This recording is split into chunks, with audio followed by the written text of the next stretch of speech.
आज मैं आपको ऋषि अष्टावक्र, जिनके 8 अंग विकृत हो जाने के कारण उनका ये नामकरण हुआ था, और यह उनके पिता द्वारा जब वो माता के गर्भ में थे उसी समय श्राप के कारण पिता ने श्राप दिया था उनको, उसके कारण ऐसा हुआ था। ऐसा क्यों हुआ था?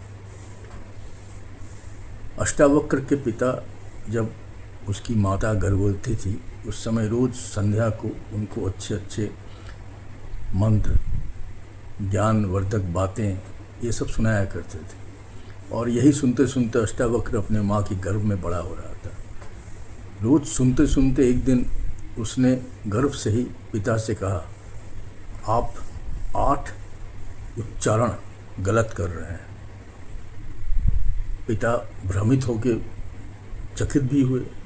फिर पुत्र ने पिता से कहा, आप 8 उच्चारण गलत कर रहे हैं। तो पिता अपने माता के गर्भ में ही पालित उस पुत्र को गुस्से के कारण श्राप दे दिया कि तुमने मेरे 8 उच्चारण को गलत बताया है, तुम्हारा 8 अंग विकृत होगा। परंतु तुरंत ही उनको इस बात का आभास हो गया कि हमने गलत किया।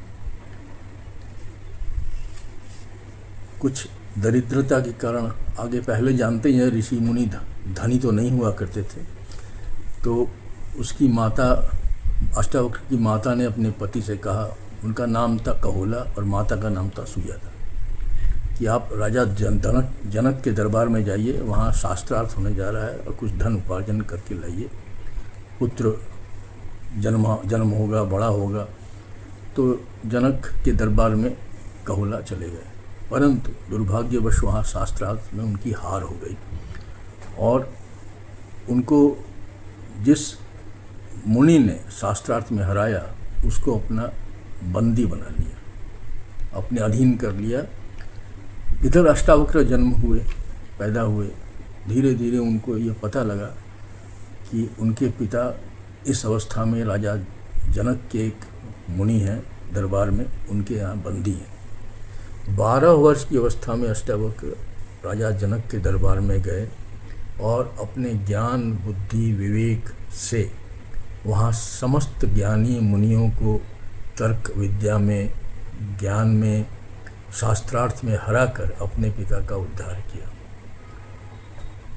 पिता का उद्धार करने के बाद जब वो पिता को लेकर अपनी माता के पास आ रहे थे तो पिता ने उनको रास्ते में एक सरोवर में स्नान करने को कहा और अपने द्वारा दिए गए उस श्राप से मुक्त किया।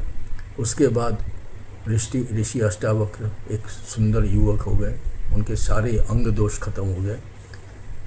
उन्होंने आजीवन ब्रह्मचारी का व्रत लिया और अंत में जब श्री राम अयोध्या में लंका के राजा रावण को हराकर अपने राज्य वापस आ गए तो उनके दरबार में उनकी उपस्थिति अंत तक रही।